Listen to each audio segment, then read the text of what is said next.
Welcome back to Noir Alley, home away from home for desperate loners and lovers on the lam. I'm Eddie Muller, boat jockey on the River Styx.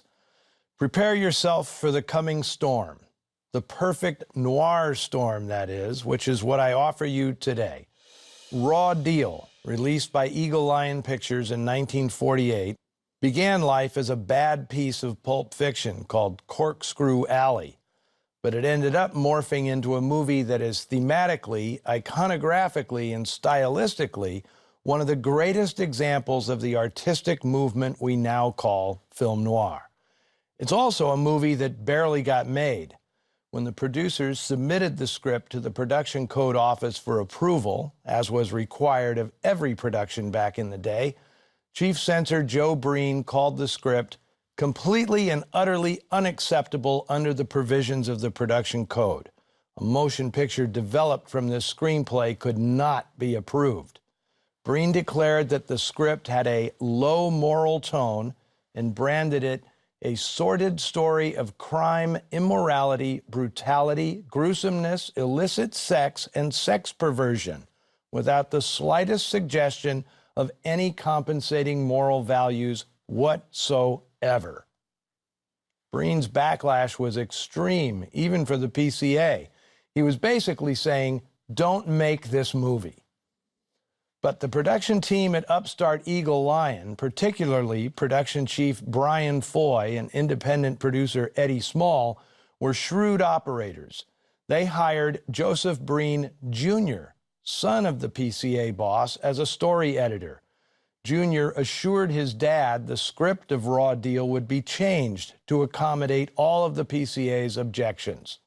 The studio then made exactly the picture it wanted.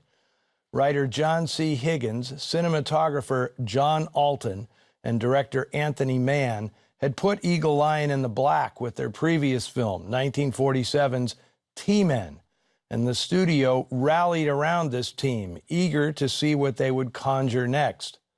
The source material may have been crummy, but it had an elemental appeal, and from it, Higgins crafted a relentless story featuring archetypal characters and situations. I'll go so far as to call this mythological noir, a nocturnal fantasia of pure pulp. Mann and Alton took Higgins' script and distilled it into a deeply satisfying roux, one that drew on 2 decades of fermented hard-boiled tropes.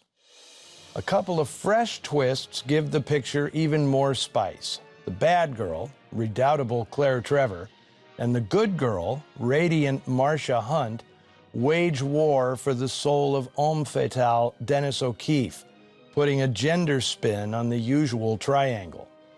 And this time, the omnipresent voiceover is delivered breathlessly by Trevor, one of the few times a woman narrates a noir. He's never really told me he loved me. Funny how that keeps coming back now.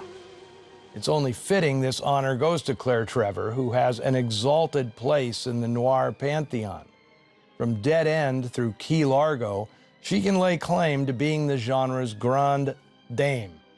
This film was a change of pace for her, at least sartorially.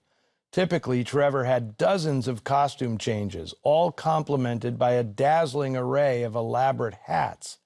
Check out her wardrobe in Murder My Sweet, Crack Up, and Born to Kill. There's got to be 30 costume changes just in those 3 pictures. But here, as a woman on the lam, she's stuck in one dress for the entire picture. And it was probably her own, given the budgets at Eagle Lion. Another unusual aspect of Raw Deal is its score.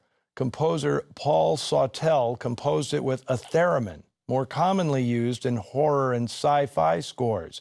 It's an electronic instrument in which the frequency and amplitude of sound is controlled by the player's hands, which never come in contact with the instrument. Something about this sound, matched to John Alton's incredible imagery, it makes Raw Deal unique and unforgettable.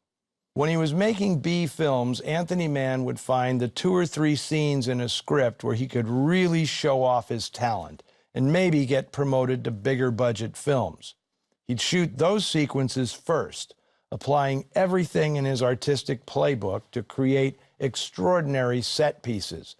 The rest of the script he'd shoot as efficiently and economically as possible.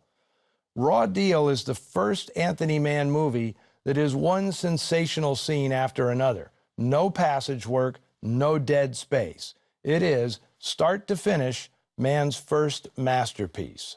From 1948, here is Raw Deal.